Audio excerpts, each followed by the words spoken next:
కాశీలో శివలీలలు అనుభవించిన వారికే అర్థమయ్యే దివ్య రహస్యాలు.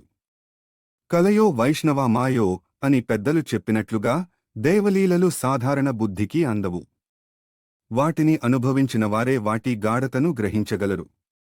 నా జీవితంలో చోటు చేసుకున్న కొన్ని సంఘటనలు అలాంటి దైవలీలలుగానే నాకు అనిపిస్తుంటాయి. వాటిని పంచుకోవడం నా ఉద్దేశ్యం విశేషతను చాటడం కాదు. దైవానుగ్రహం ఎంత విచిత్రమైన మార్గాల్లో వ్యక్తమవుతుందో తెలియజేయడమే. ప్రస్తుతం నేను శ్రీకాశీ, వారణాసి పుణ్యక్షేత్రంలో కేదారఖండంలోని శ్రీ గౌరీ కేదారేశ్వర స్వామి ఆలయ సమీపంలో నివసిస్తున్నాను.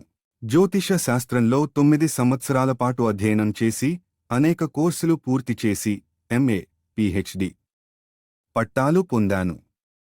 20 సంవత్సరాలకు పైగా అనుభవం కూడా ఉంది. అయినప్పటికీ కొన్ని వ్యక్తిగత కారణాల వల్ల ఈ మధ్యకాలంలో జ్యోతిష్య ఫలితాలు చెప్పడం తగ్గించాను.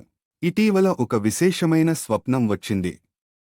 ఒక వ్యక్తి నా వద్దకు వచ్చి, "నువ్వు జ్యోతిష్యం చెప్తావటగా, నాకు కూడా చెప్పు" అంటూ తన అరచేతిని చూపించాడు.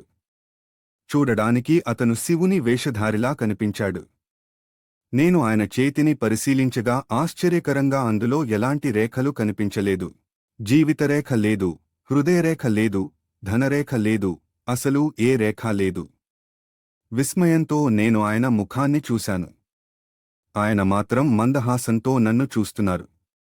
ఆ క్షణంలోనే నాకు మెలకువ వచ్చింది. ఆ స్వప్నం నాకు ఒక గాఢమైన సందేశంలా అనిపించింది. బహుశా విధిని చదివే జ్యోతిష్యానికి కూడా అతీతమైన పరమసత్యముందని, సృష్టిస్థితిలయాలకు అధిపతియైన పరమేశ్వరునికి రేఖలు, గ్రహాలు, విధి అన్నీ ఆధీనమని సూచించిందేమో. ఏమి చెప్పాలనుకున్నాడో కాలమే సమాధానం చెప్పాలి.